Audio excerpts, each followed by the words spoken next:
I'm Max Dalton, and in this video I'll show you how to turn on silent mode on an iPhone 16 or newer device.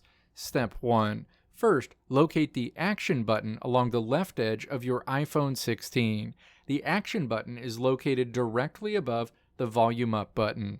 Step 2. Press the Action button twice in succession on your iPhone. Your iPhone screen will dim and you'll see a message next to the Action button telling you to hold it down if you want to switch to silent mode. Step 3.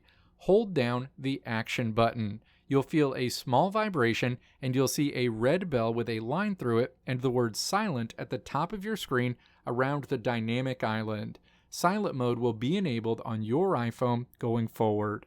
Let me know if this video helped you out in the comments below. If you liked what you saw here, click the video links on the right side of the screen to check out another video. Or click the logo on the left side of the screen to check out my tutorial website at www.maxdalton.how.